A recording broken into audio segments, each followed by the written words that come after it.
All right. It's Mother's Day. Happy Mother's Day to all the mothers out there in the world. Yeah. The true leaders of the world. The true leaders of the world. There is no leader in the world that was not birthed by a mother. So your mother is your leader, and mothers are the leaders. That's what I said. What? Who got a problem with that? And I have to acknowledge, that this day is not all happy for all mothers because there's a lot of mothers I know that have lost their kids. So, to A all lot of those kids have lost their mothers, mothers. that too, you know. So, to those people, hugs to you too because you will always be a mother no matter what, or a son or daughter. Um, but okay, so I was thinking since it's Mother's Day, we can go down the line and talk Ooh, about it's our mothers. It is hot. It's really There's hot. an air con on me. So go ahead. So, we'll start with my mother because I didn't really know my grandmother. I mean, not like, everyday life. I just don't know that my grandmother lived in Japan and she was a farmer and, not much daily interaction. But my mother, she came here from Japan. She taught herself how to speak English. Now, how did she get here from Japan? She met my dad in Japan. He was in the Navy and he was overseas, and she was working at like a restaurant or something, and he came in and then he wouldn't leave her alone. He asked her like every day to go out on a date, and back then there was arranged marriages, and so she was already supposed to marry another Japanese guy. And my dad is Howley. He's white from West Virginia. 808. Oh yeah. Remember So, for my mom to tell her family, her parents, that she's not going to marry the guy that he chose. She's going to marry an American white guy. That was like, oh, hell no, Off with the head.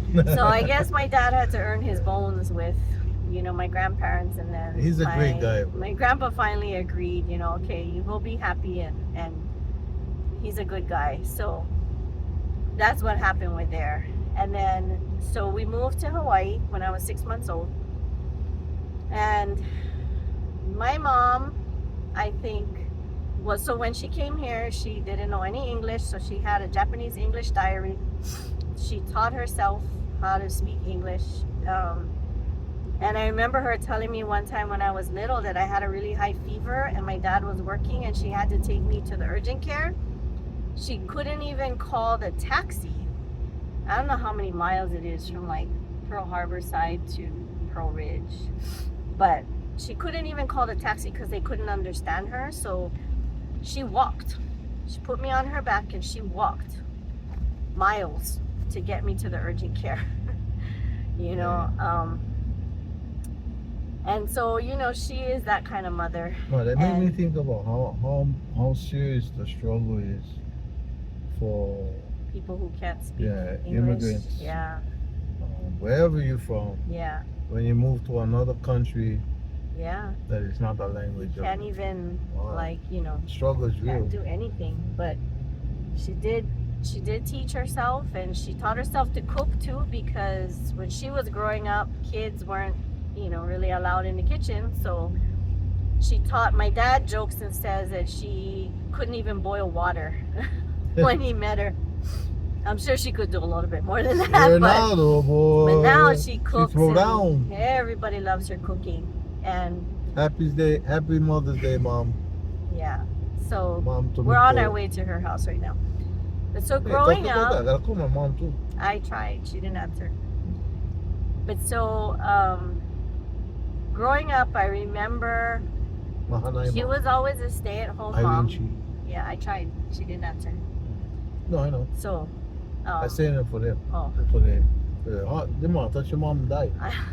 I'm gonna forget what I'm talking about. So, see, I forgot what I was talking about. Your mom. I know, but I had a cooking. No, past that. Yeah, so she was a stay-at-home mom, and I think as a kid, like young kid, like up to elementary or whatever, I thought it was cool. And I don't think I noticed any difference because that's not something you usually talk to your friends at recess about. But I remember when I was 9 years old, um, that whole summer she taught me Japanese because I am half Japanese, half white, right? And so she wanted me to be bilingual, and so she made the whole curriculum and everything. She made recordings of herself, and I had to listen to it on earphones. And so she put the whole schedule, what time I had a 15-minute break. She made snacks for me, what time I had recess, and all that. And that time we lived in a housing area where everybody's back patio area was kind of facing each other in a circle.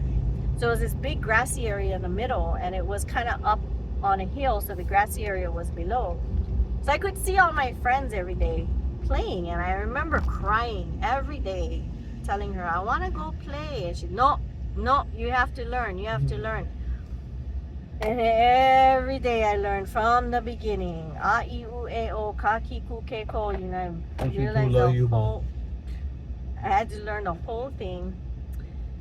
And she kept telling me from when I was 9 years old, one day you're going to thank me because you're going to be able to speak Japanese and nobody else going to be. I'm like, just do the typical, yeah. I'm 9 years old, you know what I mean? Like, that's not what I was focused on. And then when I got into high school, well, let me back it up. Intermediate, I went to IAEA Intermediate, and that time my friends thought that my mom was really cool, right? Because she looks young for her age, and everybody thought she was my older sister. And I was like, no, that's my mom, And so we lived in an apartment, and so my mom would be the cool mom, and I think at that point I was kind of like starting to get rebellious because I was envious of my friends because they all had moms that worked and nobody was home. They had to microwave their own food after school, and I thought that was cool. Like, my mom makes my food, she sews my clothes, everything, and it was annoying to me. And then I bet you appreciate that shit now, though. I do now. Yeah. And she kept drilling that in my head. When you become an adult, you're gonna appreciate that. So when I was in intermediate, by that time my brother was born, and so we were 10 years apart. And then I started like taking on the mommy role, I guess, because there was a point where my dad broke his leg and my mom had to go work, and so she did like side jobs and this and that to make the bills. And I started loving taking care of my brother, and I would go to the mall. Most of my friends would go to the mall. We would just go and have lunch because they thought it was cool. We could buy our own lunch, and my friends would get like $20. My mom would give me like 10, and I felt like I can't even go to the movies with my friends. I can't do anything, But I would take my brother in the stroller, baby bag, everything, change his diapers, feed him in a bottle, whatever. And everybody thought that was my baby at first, But I thought that was cool. And then when I got into high school, even more so because my mom was always home. I was an annoyed teenager because I was like, oh my gosh, I can't do anything without my mom knowing. And so, she always stayed ahead. We didn't have a lot of money. So every year in Hawaii, there's a carnival, the 50th State Fair. And before I went to Disneyland, I thought the carnival was like the shit, right? The roller coaster was huge, and, all of that. And every year I would kind of beg her to go to the carnival, and she would say, no more money for that. So my mom would ghetto things, and she would make, I kid you not, ring toss. She would make skee ball. She would make basketball, like all these games in the living room. That's why you do that to me all the time. I got you. I got you. And so, I was like, oh my God. I had fun, but I was, of course, at that time thinking, it would be better if we were at the real carnival, right? But, my mom, she did teach me a lot, and she taught me to be a respectable person. She taught me manners. She taught me, how to cook and clean and, stuff like that. And I mean, clean. One of my She chores. taught you not to be a hoochie. Yeah, oh yeah, definitely that. You ever walk around with her mom in the store? Oh yeah. All these women get their ass cheeks hanging out, titties hanging out. Her mom, first thing you go to him, oh my gosh! She would oh my gosh! not have No that ass hanging out. at all. She I can't take her anywhere. But they had control over my clothes too, you know what I mean? So like I never got the freedom of going to the store and what kind of clothes do you want, right? So I got hand-me-downs and I got, you know, whatever clothes, and of course they weren't the popular clothes. But so, you know, I could never get away with stuff my friends were getting away with, I guess. And I was envious of that because I was a high schooler, right? Up until my senior year, I still had an 8 o'clock curfew. I think up until junior, it was 6 o'clock. I'm telling you, it was like lockdown. And if my friends would call at 8:01, even phone calls, it was in the house and phone calls. If they would call at 8:01, my dad would answer the phone real grouchy. He'd be like, if you don't know how to tell time, get a new clock. And he would just slam the phone down. And I would be so embarrassed because I'm like, oh my God. So I go to school the next day and they go, wow, your dad's so mean. Like, I got scared. I called last night and, you know, I'm not going to call you again. And I'm like, oh my God, just call me like 7:50 instead of 7:59 on your clock. Datsun wagon. Oh, yeah. So, you know, that was my mom. But she did teach me a lot. And when I was a junior, I was trying to work at Sbarro's, but my mom cut my job and I loved it. I caught the bus, I went to work, I was making money. That's where you met Jaya? No, that was Jaja. Yeah. I was with Kawi though at that time.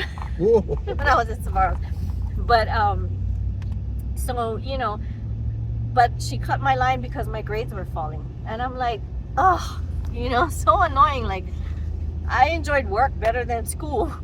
She said, no, you know, you're not going to be allowed to work unless you get your grades up. So that went out the window after a little while. And then when I was a senior, my counselors had called me in because I was cutting school to go to the beach, you know, on my 10th grade year. But it caught up to me when I was a senior. And so I had to go what's called an alternative learning school. Yeah. And so it was called Storefront. And Storefront? I think that's the best school that I have ever gone to because they taught me a lot. I mean, they didn't take any bullshit, but you know, they always encouraged you and it was doable and it was like in a relaxed environment and everything. But I had to go to school from 8 a.m. to 5 p.m. because I had to take regular classes plus make up my credits by taking afternoon classes. And so it was a long day for me, a long year. But I did it. I graduated, you know, but during that time before I graduated, the school would put you in this, like, forget what they call it, work program. They give you that test where they tell you what kind of work appeals to your personality, right? And so mine came up like social work, hospitality, stuff like that. And so they would actually go and look for jobs, and they found a job that if I wanted to apply for an interview, it was in town, and it's considered a duty-free shop, but this one was open to the public, and it was, the plus was bilingual. And so I was like, yeah, okay. So I applied and I got the job. Visionary. I got the job and I worked for a couple months, I think, until I graduated. And then the boss told me, you know, oh, I know you're graduating, so, you know, let me know how many months you want to take off or whatever, but I'd like to offer you a full-time position. And I'm like, oh no, I don't need any time. I'll start the day after graduation full-time. And he goes, well, you don't want to go, you know, play with friends, whatever. I'm like, no, I'm good. You know, I wanted to work. By the time I graduated, I wanted to work. I wanted to rent my own house, buy my own car, and I wanted to start a family. Like, you did all of that. You realize that? I kind of did. Well, I kind of did, except for start a family. It was 5 years later, but well, I did. You got to work up to that. I did. Part of it was my mom. There's no sense of starting a Kind of family. kicks me in the butt. So you established the first thing. You got your house. What came first, your house or your my car? My car. My mom took me, and that's another thing. Like, she took me. I was an adult, but you know, she didn't let me have that choice. She took me and said, "No, you have this much money in the bank you saved. Now you're gonna go buy a car." And then they paid for like my first car was a real putt-putt car. So they bought that, but after that they made me buy a brand new car. They paid, I think, the down payment, and What I had kind to of car keep was up it? with it. It was a Nissan Sentra. And so at that time, like, I felt like I was a shit because all my friends at that point, now it was flipped. All my friends were catching the bus to go to work and stuff like that. And they're like, oh, you get a brand new car, you know, your mom bought you a brand new car. I'm like, no, I paid for it. I'm paying for it, you know, and stuff. But I was suddenly the cool girl because I had my own car. I was paying my own insurance, you know, and I was still living with my mom. But then soon after, I met what was my first husband, and we moved out into a little cockroach apartment. But it was our cockroach apartment, right? We're paying our own damn I own rent. this roach That's motel. right. Like, we're paying our own rent. Nobody can tell us what to do. We're paying our electricity, everything.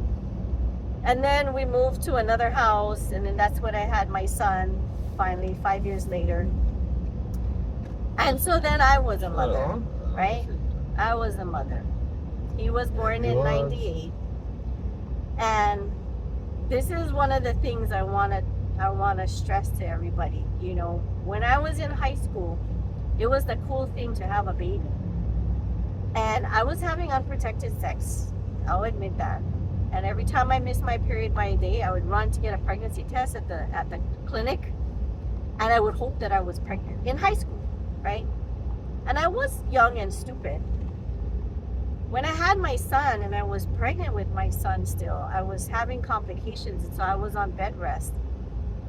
My son was born 5 weeks early, but I had been in the hospital for a couple months already at that time because I found out my son was going to be born with a heart condition. That threw my world completely upside down because reality. I never imagined, I never imagined having a baby with complications or with health issues, right? When you think about how, I'm going to have a baby, he's going to do this, he's going to do that, you never think you're going to have a baby born with something wrong. And so I remember the social worker coming to me in the hospital room and telling me, oh, so your baby's going to be born with a heart condition, blah, blah, blah. And I was crying at the time because they couldn't guarantee me that he was going to survive birth. And so I threw everything in a bag because I'm like, I don't want to hear about all of that. I just want to know my baby's alive. Then they tell me that the severity of his heart defect, he's probably going to have to be flown to San Diego for immediate open heart surgery. Oh. And towards the ending of my pregnancy, my water bag broke on April 1st, and he was born on the 4th. So they told me because my water had broken, there's a high chance of infection, and I had started a fever. So they said I wouldn't be able to fly with him. I would have to fly up days later after they take care of me. And at that point, I was like, I would like to see you stop me from getting on that plane. But it would have been a medevac, so I wouldn't have been able to go. But, you know, he was born, and they had the resuscitation team, the transport team. They had everybody in my room. And it was not the experience you see in the movies.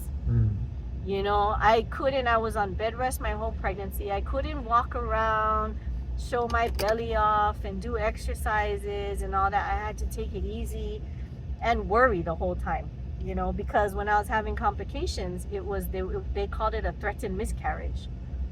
So I was stressed the whole pregnancy. And then when he was born, I was stressed. And so, you know, I feel like I didn't have that normal mother experience. But that's what made me who I am today, because I was quiet. I gotta say, you shy. did an incredible job. I don't know. I think all mothers question themselves, and I question myself a lot. Look, none of your kids ever got arrested. Yeah. Right? None of your kids. Your daughter never got child. My daughter is going to be 22 and she's a virgin. She's still a virgin. You know, your son's still a virgin. My son's supposedly still a virgin. And you know, he's 26 and 27. he's living with his fiance, and you know they're being responsible adults. you know, and they're responsible people. So, But you know, there's like, can you take a little pride? Take a bow. no, I can take Can, pride. no, take a bow, I can take pride in that. Yes, right? yes. Okay. But I feel like there's so much more to being a mother, and especially of a special needs mother, you know, because you get put in two categories when you're a special needs mother. You're either put in the category that doesn't know how to be a special needs mother and they really don't give a shit, or you're put in the category of you're overbearing and you're overprotective of your special needs child You are. because he's a special. I'm not though. You are. I'm not. And that's the thing that a lot of people don't understand. Because if you were in my world and seen all the other special needs mothers, you would know exactly that I'm not like that. Yeah. Because there's, you know, there's mothers that, oh my God, they won't even let them walk on the ground. No, yeah, like, you know, I'm not stuff talking like about that. like that. They But won't you're let. very protective. I mean, you're Well, I- typical mother. Mother is protective of the Yeah, kids. So and I think, you it know, is what it mothers is. should be. But I also am that mother that That harasses the kids will all the fire time. their kids if they're not doing the You right thing. harass them No, all the time. That's No. that's my crew. I know. no, You harass So- my crew all the time. no, That's why we all gotta gang up on no. You just gang you. up. It takes on out me, see? all of us No. just to deal with you, So, including my dear. no. So, no. Yeah. So, anyway, there was a lot to growing up, you know, having my son and dealing with the everyday things that a parent with a special needs child goes through. And, you know, nobody will understand that except another parent of a special needs child. They don't, it's all the little things in life. It's not just about having surgery every 6 months or a year, you know, having to deal with chest wounds or whatever. It's not just about that. It's Niku, what is super, that? Two? The feeding tube? the G2, G2. yeah, and all that. It's traumatizing in, Just to see in that too, psychologically. you know what I mean? Like, yeah, and it's a lot of people can't handle that even.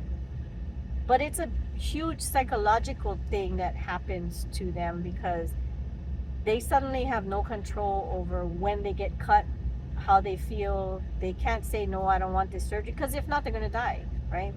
Then so they all fear they mothers die. out there with special needs children, got lots of love for you, man. We understand you. What they call it? It's a hard It's job. not emotional, empathetic. Yeah. Yeah, We empathize with your situation. yeah. It's not easy, you know. And I used to envy the normal moms when they would complain about, oh my gosh, my kids, they went out to the mall, you know, and they would spend $30, and then I think my son has a girlfriend now, you know, and I'm just looking at them like, Release your worries. yeah, like really, I wish that's all I had to complain about my kids about. You know what I mean? I mean, my son could die tonight, but hey, you know, let's worry about your kid spending $20. My son had no energy or no interest to go to the mall with his friends, you know. Plus, he was always like ahead of his peers because while they were worried about somebody stole somebody's girlfriend and don't be friends with this person because that person did this, he was way above that because he was like, Mom, my friends are like stupid because they're fighting about all this kind of stuff. He goes, I'm not even gonna like talk. Yeah, he's like, I'm fighting for my life every day, and I got real shit going on, and they're fighting about don't be friends with her because she did this, and he's like, I'm just, You give me my stink head eye. hurts. Yeah, you know. But you know, a lot of things that my mom taught me, I see myself doing it for my kids. Like the ghettoing, you know, as we didn't have money, I would ghetto You're carnival hot, games. sexy. You're a hot, sexy ghetto mom. You will ghetto all kinds of shit. I really do ghetto stuff, and There I you have go. to acknowledge that is Yeah. something that came from my mom, you know. Yeah.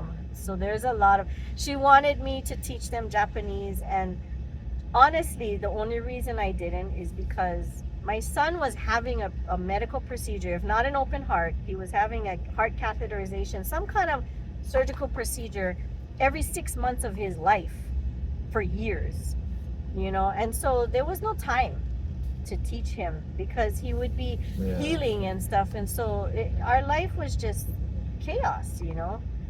And I had to like think outside of the box just for us to try and live a normal life so that he would experience normal life things, you know. And so, and I think I always think, like all parents, now that he's an adult, did I do a good job? Should I have done something better? Should I have done something different?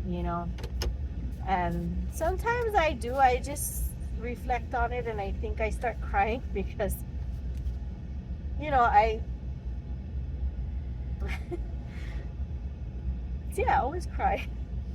You cry, baby. I think I did the best that I could, Yes, you given the did. huge burden that, Mhm. not my son being a burden, but the huge burden that life gives you, having a special needs child, dealing with family that didn't understand, and all kinds of stuff. And still to this day, people not understanding. And so, it is huge.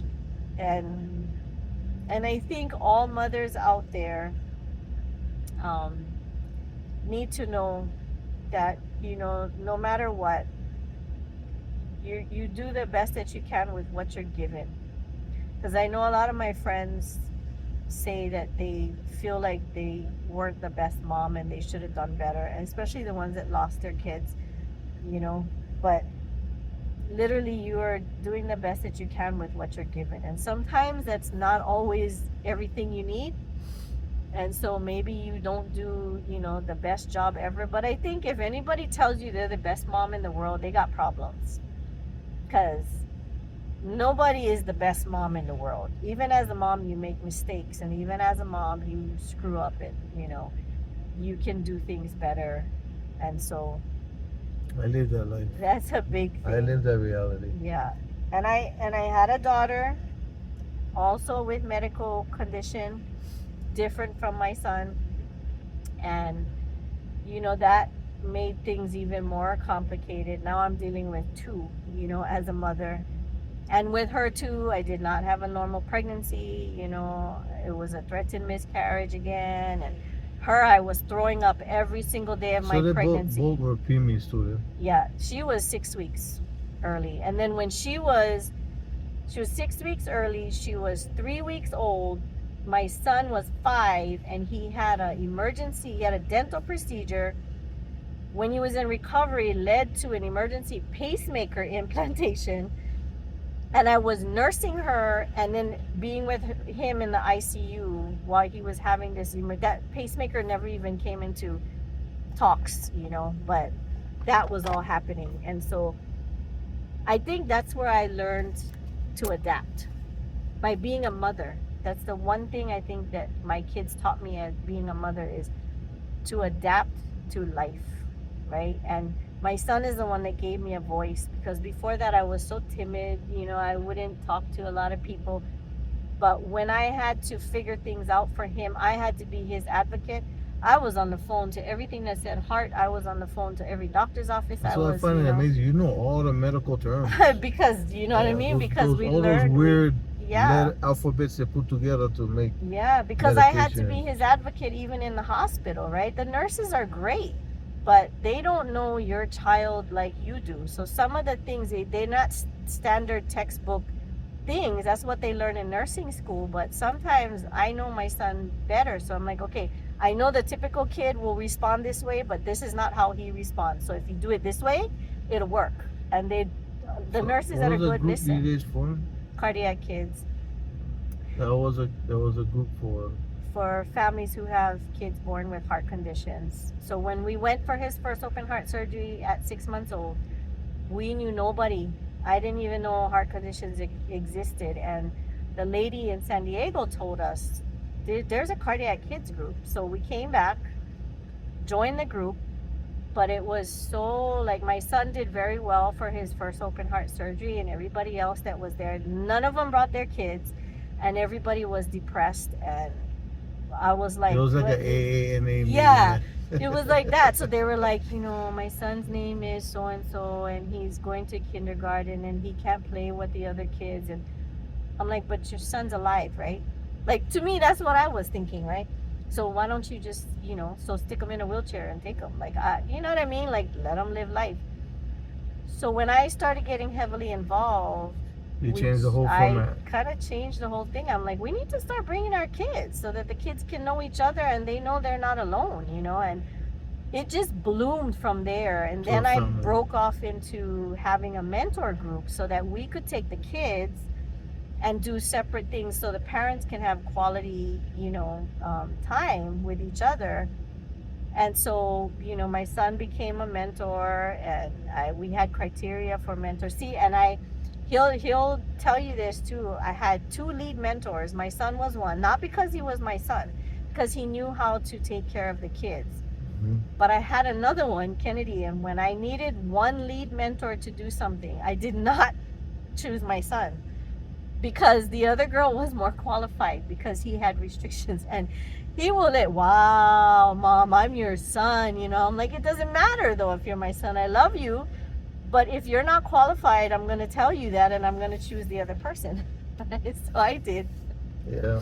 But Most people would just stick their own, because that's yeah, theirs. Yeah. and it wasn't about him, it was about the kids. So we had that going. What So you really never shut had it down was nepotism. COVID. No, when COVID hit, the group had to stop meeting because of health issues, and by the time it started But up I went to at again, least one of them, I think. yeah, you went to a few. One. And then COVID Then shut COVID everything shut down. And then by the time they opened up again, our life was different, and my son was getting more tired, and he said, Mom, I can't run the group, because I told him you should take over and run it, not me. But he didn't want to.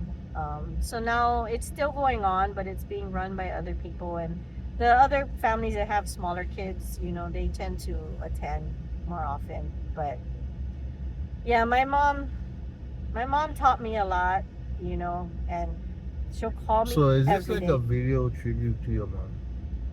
Yeah, I Yeah. guess. I guess. So, Mom Tomiko, happy Mother's Day, Mom. yes. You So raised a beautiful daughter over here. we're gonna go into Costco, and part 2 is gonna be about all his moms. That's all the moms I have. Oh, I do have my ex-mother-in-law, Mhm. Tutu, we call her. I love Tutu. She was She everybody's buck wild mom. crazy. Everybody knows she buck wild crazy, but I love Tutu. Tutu's always been nice to me, very loving to me, Yeah. very accepting of me. And for me, I number one issue with Tutu, and I'm glad I don't live in her house all day, because I probably would end up like everybody else having an issue with Tutu. But Tutu, you're the bomb, bro. Tutu is, Yeah. her I'm not heart trying to is blow that so up. big, and she wants to do everything for everybody. And Yeah. and she just wants it to be perfect, and that's her. She took care of everything for everybody. And then, oh wait, though, you also get Denise's mom, Mama Oh, Honey, she was crazy. Grandma Honey, yeah. Grandma The Honey. joke with that is my best friend Denise, her mom would always grumble to her, and if so we were at the house and Denise would say, Ma, her response would be like, what?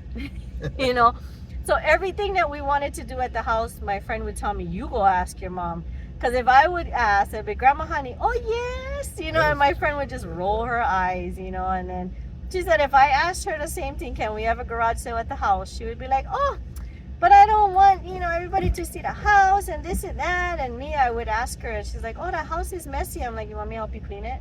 Or nobody's gonna come in the house, that's fine.